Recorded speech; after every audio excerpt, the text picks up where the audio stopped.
প্রতিটা নিঃশ্বাস হয়তো নেকির রেজিস্টারে লেখা হয় অথবা গুনাহের রেজিস্টারে লেখা হয়। প্রতিটা নিঃশ্বাস কোথায় লেখা হয় বলেন? আপনার প্রতিটা দৃষ্টি হয়তো নেকির রেজিস্টারে লেখা হয় অথবা গুনাহের রেজিস্টারে লেখা হয়। প্রতিটা হাতের নাড়াচাড়া আপনার হয়তো নেকির রেজিস্টারে লেখা হয় অথবা গুনাহের রেজিস্টারে লেখা হয়। 3 নাম্বার কোনো রেজিস্টার নাই। 3 নাম্বার কোনো রেজিস্টার কি নাই। তাহলে আমার প্রতিটা নিঃশ্বাসকে আমি দামি বানাবো কি দিয়া? প্রতিটা বিন্দুকে আমি দামি বানাবো কি দিয়া? প্রতিটা বিন্দুকে দামি বানাবার যে ইবাদত, এটার নাম হলো জিকরুল্লাহ। বলেন, প্রতিটা বিন্দুকে দামি বানাবার ইবাদতের নাম কি বলেন? আল্লাহ তাআলার জিকির হলো প্রতিটা বিন্দুকে দামি বানাবার ইবাদত। আপনি আপনার ঘরে যদি ডিজিটাল ঘড়ি থাকে, আপনি ডিজিটাল ঘড়ির দিকে তাকিয়ে থাকেন, সেখানে যদি সেকেন্ড, মিনিট আর কি থাকে, ঘন্টার পয়েন্ট থাকে, সেখানে যদি ডিজিট উঠতে থাকে সেকেন্ড, এরপরে মিনিট, এরপরে ঘন্টা, আপনি সেকেন্ডের দিকে তাকিয়ে তাকিয়ে যদি জিহ্বা নাড়তে থাকেন, দেখবেন কালিমায়ে তয়্যিবা 3 সেকেন্ডের আগে হয়ে যায়। আমি আমার চোখে দেখা অভিজ্ঞতা থেকে বলছি। 3 সেকেন্ডের আগে একবার কালিমায়ে তয়্যিবা হয়ে যায়, আর একবার কালিমায়ে তয়্যিবা 10 দুনিয়া বরাবর জান্নাত। এবার বলুন তো, আপনার আর আমার জীবনের এক সেকেন্ডের দাম কত? সবাই অনেক বলে না। আপনার জীবনের এক সেকেন্ডের দাম কত? তাহলে আমি আর আপনি জীবনের প্রতিটা সেকেন্ডকে দামি বানাবার জন্য রাস্তা কি? আবার বলেন, কি রাস্তা? এবার জিকির দামি হবে কি দ্বারা? জিকির দামি হবে সিফতে ইহসান দ্বারা। সুবহানাল্লাহ বলেন। জিকির দামি হবে কি দ্বারা? সিফতে ইহসান দ্বারা। একটা হলো জিকির করা, একটা হলো সিফতে ইহসানের সাথে জিকির করা। সিফতে ইহসানের সাথে জিকির করা হযরত মাওলানা হাফিজুর রহমান সিদ্দিকী দামাত বারাকাতুম আপনাদেরকে এই আয়াতে বোঝাবার চেষ্টা করেছে। ওয়া ইন্নাল্লাহ লামাআল মুহসিনিন। মূলত মুহসিনিন শব্দের অর্থ কি? মুহসিনিন শব্দের অর্থ হলো যারা না সিফতে ইহসানের উপরে উঠে। সুবহানাল্লাহ বলেন। এজন্য লিল্লাযীনা আহসানুল হুসনা ওয়া জিয়াদা, কোরআনে কারীমে এক আয়াতের মধ্যে আল্লাহ তাআলা বলেন লিল্লাযীনা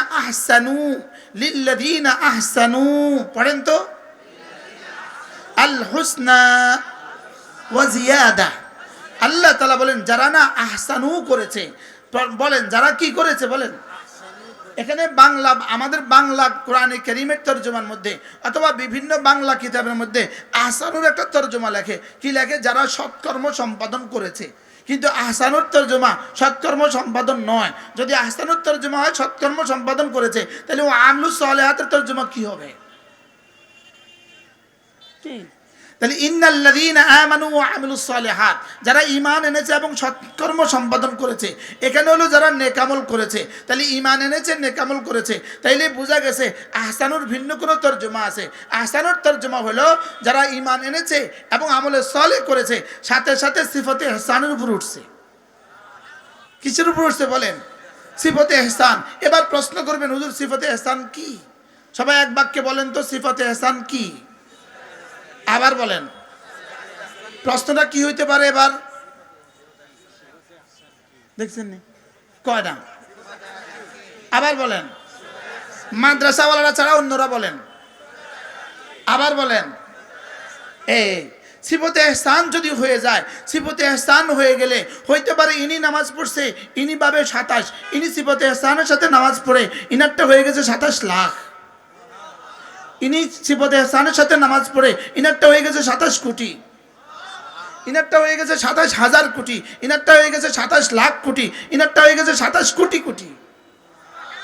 এবার বলুন তো দেখি, ইবাদতের মধ্যে তাফাদুল হয় কেন? ইবাদতের মধ্যে ব্যবধান হয় কি দিয়া? ইবাদতের মধ্যে ব্যবধান হয় সিফতে ইহসান দিয়া। সুবহানাল্লাহ বলেন।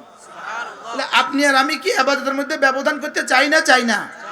আচ্ছা, আমার এই মোবাইলটা যদি বিশ্ব রোডে বিক্রি করে তাহলে 1000 টাকা, কুমিল্লা নিয়ে বিক্রি করলে 2000 টাকা। কে বিশ্ব রোডে বিক্রি করবে? ঢাকা নিয়ে বিক্রি করলে 7000 টাকা। কে এবার কুমিল্লা বিক্রি করবে? তাহলে আমি কি চাই?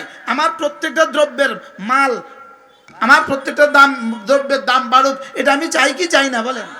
তাহলে আমাকেও তো চাওয়া উচিত। আমার জীবনে 70 বছর, আমার 70 বছর আমি 10 নম্বর করে পাইতাম কেন?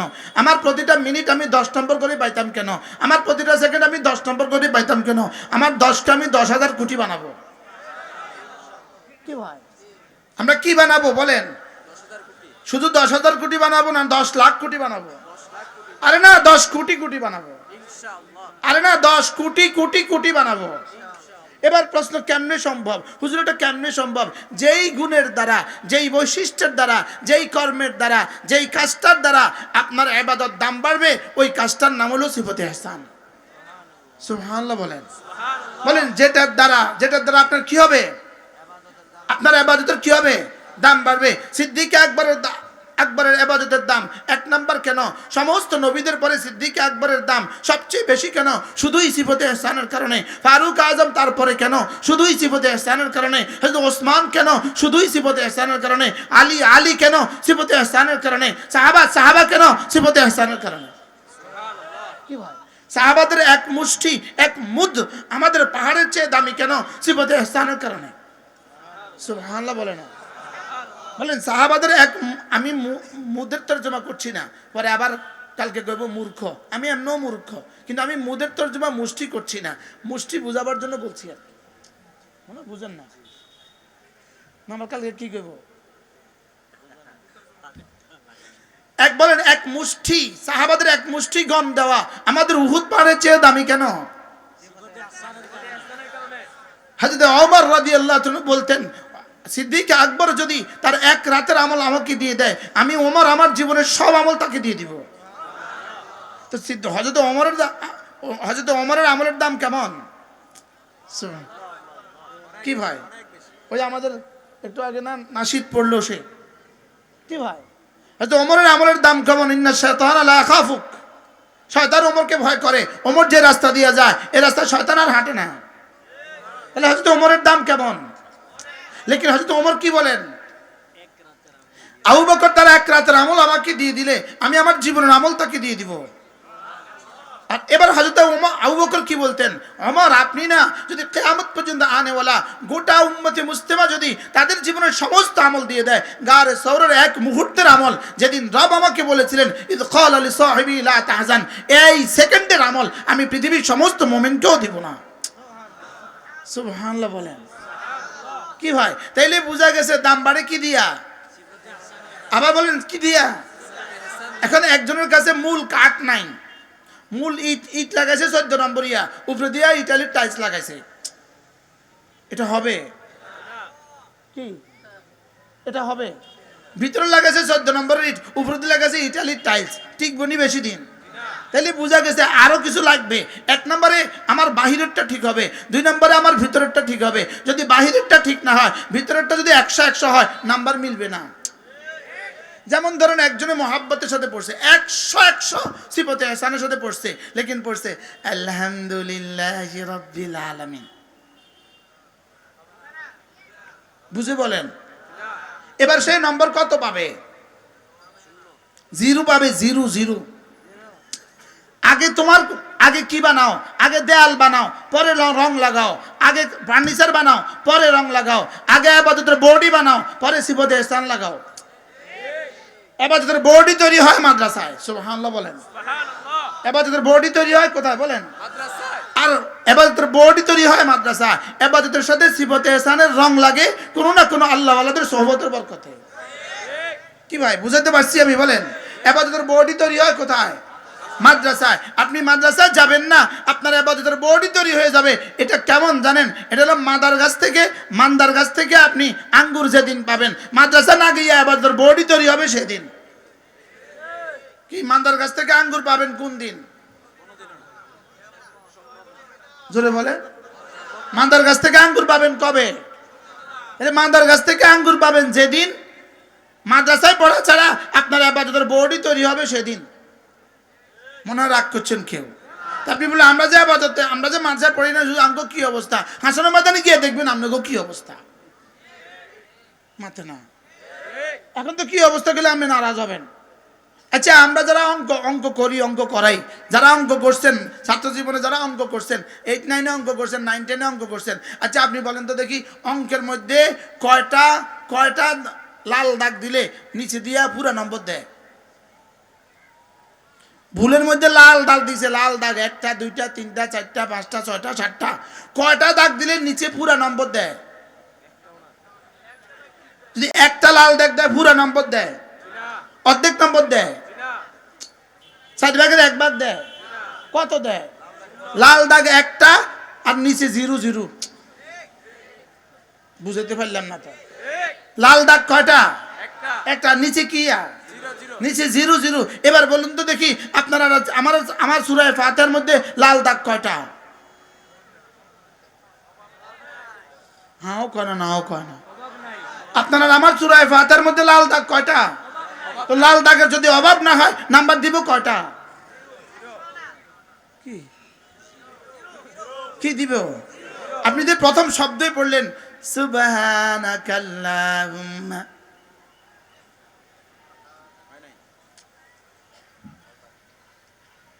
প্রথম শব্দ কি বললেন আপনি? সুবহা। কোন না সুবহা। তা আপনার তো এখানে লাল দাগ দিছে, লাল দাগ দেওয়া শুরু হয়েছে। লাল দাগ দিতে প্রতিটা শব্দে লাল দাগ দিছে। তা আপনার নাম্বার কত দিবে ও?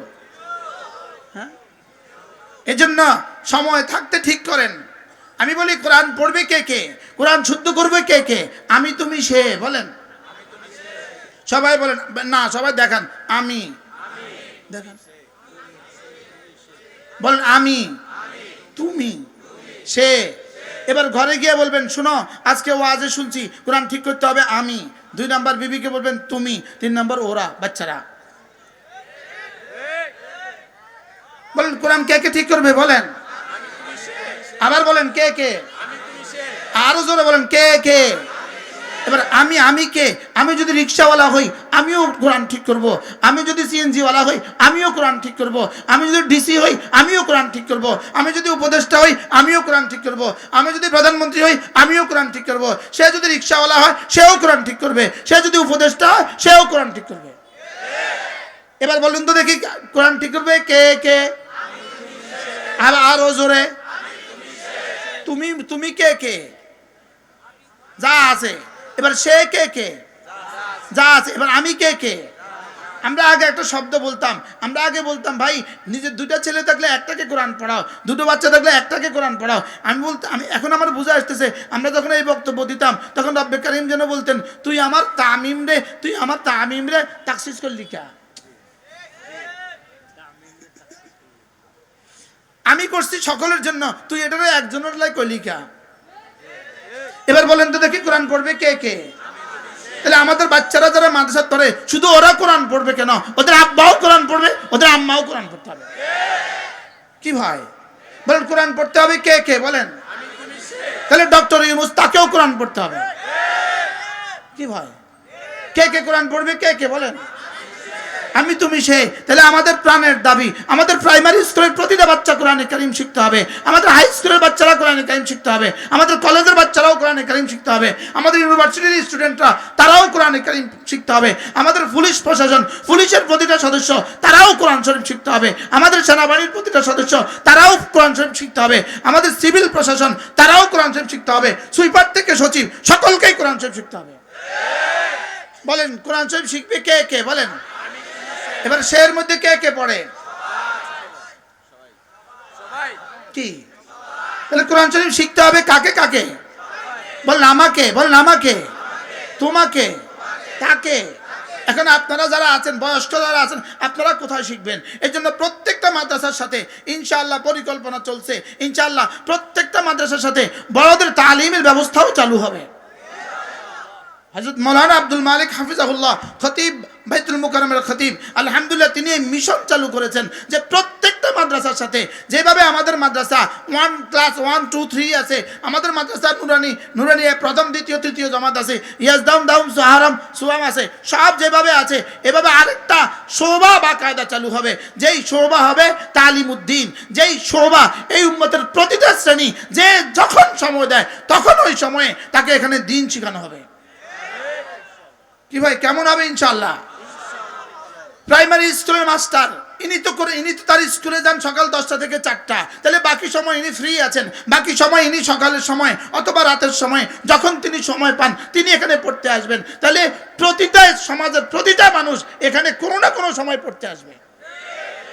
কেমন হবে এই উদ্যোগ নিলে বলেন? কেমন হবে? সুন্দর হবে কিনা বলেন? ইনশাআল্লাহ। ইনশাআল্লাহ ইতিমধ্যে আমাদের বড়ুরা মাদ্রাসা শুরু হয়ে গেছে, আর ইনশাআল্লাহ আমরা আমাদের কুমিল্লা আমরা আমাদের সুদর্ণপুরও শুরু করে দিব ইনশাআল্লাহ। বলেন ইনশাআল্লাহ, বলেন ইনশাআল্লাহ। যদি দয়াপুরও এটা শুরু করে কেমন হবে? তালিমউদ্দিন, বয়স্কদের দিন শিখার ব্যবস্থা, শিখার কোনো বয়স নাই, প্রতিটা বয়সের মানুষ এখানে আসবে ইনশাআল্লাহ। আমি প্ল্যান বানাচ্ছি আমার তালিমউদ্দিন শোভায়, আমার তালিমউদ্দিন শাখায় যারা 60-এর উপরে বয়স হবে, 50-এর উপরে বয়স হবে, আমি এদের জন্য ভাতা ঠিক করব। ভাতা আল্লাহ যদি আমার বাঁচায় রাখে, আমি এদের জন্য ভাতা ঠিক করব। প্রতিদিন আধা ঘন্টা করে পড়বে, ইনি 20 মিনিট পড়বে, ইনি 30 মিনিট পড়বে, প্রতিদিন হাজিরা দিবে, মাস শেষে ওদেরকে বেতন দিব ইনশাআল্লাহ। বলেন ইনশাআল্লাহ। আমরা আমাদের সব কাজ করতে পারলে এটা পারবো না কেন? সমাজের প্রতিটা মানুষকে যতক্ষণ পর্যন্ত আমি দিন না শিখাবো, ততক্ষণ পর্যন্ত এই সমাজে শান্তি ফিরে আসার আর কোনো রাস্তা নাই। এই জন্য তালিমউদ্দিন লাগবে না বলেন? এবার বুঝে থাকলে বলুন তো দেখি, দিন শিখবে কে কে? আমি, তুমি। আচ্ছা, আপনার ছেলেকে আপনি বানালেন, নিশ্চয়ই এটা অনেক বড় পুরস্কার, অবশ্যই পুরস্কার। লেকিন আপনার যে সূরা ফাতিহা ঠিক নেই, এটা ছেলে কাফারা কদ্দুর দিব? বুঝতে পারলাম না তো আমি। না, এই কথা জীবনে আজকে প্রথম শুনছেন, আর শুনেন নাই কোনোদিন। আপনার সূরা ফাতিহা ঠিক নাই, আপনার ছেলের সূরা ফাতিহা ঠিক আছে, ছেলে আপনারটা কাফারা কেমনে দিব আমার একটু বুঝান। কোন না কোন ব্যবস্থা আছে? আচ্ছা, আপনার স্ত্রী খাইলো, আপনি খাইলেন না, পেট ভরবে। ছেলেরা খাইলো, আপনি খাইলেন না, পেট ভরবে। তো এখানে যদি পেট না ভরে, ওর সূরা ফাতিহা শুদ্ধ আছে, আমারটা শুদ্ধ নয়, আমার নামাজ কেমনে হবে? তাহলে কাকে ঠিক করতে হবে বলেন? আমি, তুমি, সে। আল্লাহ আমাদের সবাইকে তৌফিক দান করেন। আমাদের আব্দুল মালিক হাফিজাহুল্লাহ কত বড় আলিম দ্বীন বাংলাদেশের জন্য। আলহামদুলিল্লাহ, আমি বলবো এই সরকারের সবচেয়ে বড় সফলতা বাইতুল মোকাররমের খতিব আব্দুল মালিক হাফিজাহুল্লাহ। কি ভাই, এই সরকারের সবচেয়ে বড় সফলতা কি বলেন? বাইতুল মোকাররমের খতিব কাকে বানিয়েছে? হযরত মাওলানা আব্দুল মালিক হাফিজাহুল্লাহ বাইতুল মোকাররমের খতিব। এটা এই সরকারের সবচেয়ে বড় সফলতা। এটা 5ই আগস্টের পরে বাংলাদেশের জন্য সবচেয়ে বড় পুরস্কার। আল্লাহ হুজুরকে ইস্তেকামতের সাথে মওত পর্যন্ত এই দায়িত্ব পালনের তৌফিক দান করেন। আমি বলবো এই দায়িত্ব নয়, এখান থেকে যেন আল্লাহ তাআলা হযরতকে আমিরুল মুমিনিন হিসেবে কবুল করেন। হযরতের এক চিন্তা চেতনা, উম্মতের প্রতিটা মানুষ যেন কমপক্ষে ফরজে আইন ওয়ালা হয়ে যায়, কমপক্ষে ফরজে আইন যা তার উপরে ফরজে আইন এতটুকু শিক্ষা যেন একজন মুসলমানের হয়ে যায়। যেমন ধরেন একটা বর্ণ আছে, হা, বলেন তো। ছাত্ররা বললো না, ছাত্ররা বলবেন না, অন্যরা বলেন হ্যাঁ। আমাদের হযরত মাওলানা হাফেজ আব্দুল হক দামাত বারাকাতুম হুজুর বলেন যে হা বর্ণটা বলতে তোমাকে ফাঁক দূর করতে হবে, জানো? যে দূর ফাঁক আল্লাহ দিছে, এর দূর।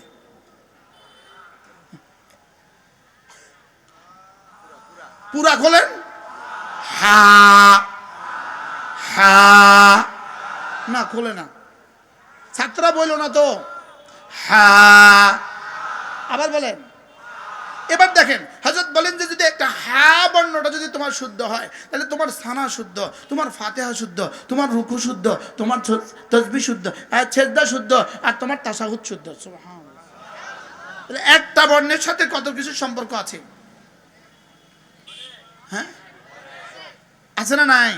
আচ্ছা, হ্যাঁ বর্ণটা ঠিক করতে আপনার জীবনে কত দিন লাগতো? কিসের 1 ঘন্টা? 5 মিনিট। 5 মিনিটই তো আপনার জীবনে ঠিক হয়ে যেত। হরফ হলো মোট 29টা, মাখরাজ হলো 16টা। বলেন হরফ হলো কয়টা? তো 29টা হরফ মুখস্থ করতে যদি 29 দিন লাগে, মাখরাজ 16টা যদি মুখস্থ করতে 16 দিন লাগে, তো 29 আর 16 দিনে তো কত? 45 দিন। 46 দিন। 46 দিনে তো আপনার জীবনে সব ঠিক। কিন্তু আপনি জীবনে দিতে পারলেন না 45 সেকেন্ড। শুধু এক বেলা পান খাওয়ার টাইম যদি আমাকে দিয়ে দিতেন, এক বেলা পান খাওয়ার টাইম যদি ইমাম সাহেবকে দিয়ে দিতেন, আপনার মসজিদের ইমাম সাহেবকে আপনি এক বেলা পান খাওয়ার টাইম দিয়ে দেন, আপনার ইনশাআল্লাহ আপনার 3 মাস পরে দেখবেন আপনার সূরা ফাতিহা শুদ্ধ। সম্ভব না অসম্ভব? লেকিন দিব কে? হ্যাঁ, তা আপনি আমার জিম্মাদারি নিতেছেন, আপনি এবার আপনি জিম্মাদারি নেন না। আবার তুমি এবার আমার জিম্মাদারি আমি নেই না। अपना मन में डूब कर पाजा सुरागे जिंदगी तुम्हारा बनता ना बन अपना ही बन আমার উপরে তো তোমার জিম্মাদারি নেই তোমার স্ত্রীর উপরে তোমার ক্ষমতা নাই যাও সন্তানদের উপরেও তোমার ক্ষমতা নাই लेकिन তোমার নিজের উপরে তো নিজের ক্ষমতা আছে কি ভাই তাহলে কে কে ঠিক উলামা একরাম হাত তুলবেন না বাকিরা যারা আছে কে কে ঠিক করবেন হাত তোলেন বলেন ইনশাআল্লাহ করব তো ইনশাআল্লাহ কি ঠিক করবেন হ্যাঁ কুরআন তেলাওয়াত ঠিক করবেন আগে বলবেন হুজুর আমাকে 29টা হরফ শিখান কি বলবেন বলেন আলিফ আপনি পারেন আলিফ সবার শুদ্ধ হয় বা আপনার শুদ্ধ হয় তা আপনার শুদ্ধ হয় সাও অনেকের শুদ্ধ হয় लेकिन কঠিন একটু হা আইন এজন্য আল্লাহ বড় সুন্দর কইরা কালিমায়ে তয়্যিবার মধ্যে হা দেন নাই কালিমায়ে তয়্যিবার মধ্যে আইন দেন নাই কালিমায়ে তয়্যিবার মধ্যে কাফ দেন নাই কালিমার মধ্যে সাদ দেন নাই কালিমার মধ্যে দাদ দেন নাই জ দেন নাই ত দেন নাই যেহেতু এগুলো আমাদের প্রতিশব্দ বাংলাতে প্রতিশব্দ নাই এজন্য আমরা বাংলা ভাষাভাষীরা এগুলো বেশি একটা পারবো না এজন্য রব্বে কারীম কালিমায়ে তয়্যিবাকে কঠিন কোনো বর্ণ ছাড়াই বানিয়ে দিয়েছেন কি পরিমাণ সহজ করেছেন লা ইলাহা ইল্লাল্লাহ লা ইলাহা ইল্লাল্লাহ লা ইলাহা ইল্লাল্লাহ সহজ না কঠিন এবার সময় কতক্ষণ এবার দাম কতক্ষণ 10 দুনিয়া বরাবর জান্নাত সুবহানাল্লাহ বলে না আচ্ছা এবার বলুন তো দেখি আপনার জীবনে প্রতিদিন 100 বার পড়তে কি কি সমস্যা ছিল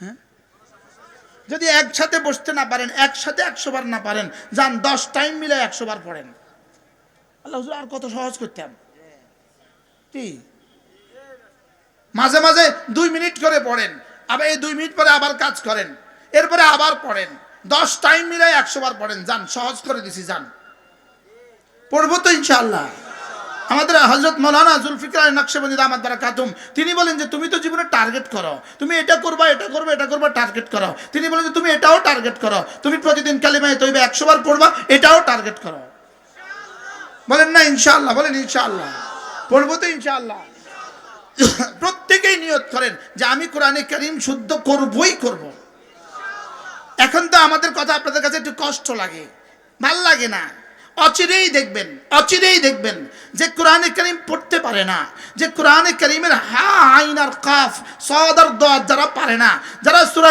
ফাতিহা সূরা ইখলাস সূরা ফালাক আর নাস কমপক্ষে 10টা সূরা 4টা সূরা যারা বিশুদ্ধ পারে না হাসরের ময়দানে এদেরকে রব মানুষ বলেও পরিচয় দিবে না আপনি তো মনে করছেন আপনি আল্লাহর ওলি হয়ে গেছেন আমাদের মাওলানা আনিস বড় সুন্দর বলে সে বলে হাসরের ময়দানে যখন জিজ্ঞেস করবে এই কোরআন পড়লে না কেন তো তুমি উত্তরে বলবা আমার আব্বা আম্মা আমাকে শিখায়নি সে তো অনেক সুন্দর করে আমি যারা তো পারি না আব্বা আম্মা আমাকে শিখায়নি বলবে এই জানোয়ার তোর আব্বা আম্মা তো তোর তো অনেক কিছু শিখায়নি তো তুই স্কিল লেখা পল্লী বিদ্যুতের বল্লির উপরে উঠে কাজ করে না কোন মা তারে এই পল্লী বিদ্যুতের এই বল্লির উপরে উঠানো শিখাইছে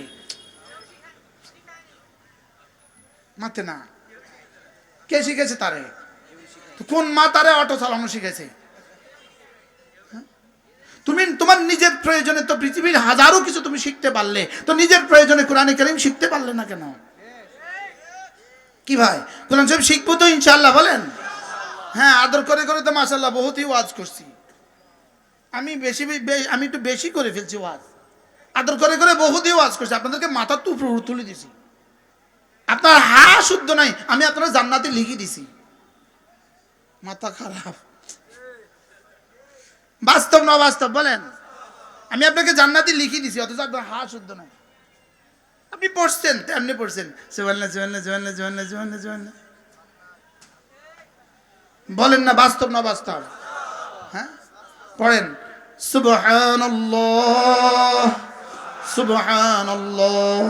বাকে কলকলা করতে হয় আওয়াজকে উপর জুপুরে ছেড়ে দিতে হয় এবার আপনি বা সুব হয় নাই এটাকে ছেড়ে দিতে হবে সুব বলেন হা নাল্লাহি আল্লাহ শব্দটা এখানে পোর হবে, আগে জবর আছে যেন পোর হবে, তাহলে এখানে আল্লাহকে মোটা করে পড়তে হবে, একালিপ টানতে হবে, এরপরে একটা হা আছে, হাটাকে বাতাসে ছেড়ে দিতে হবে। সুবহানাল্লাহ।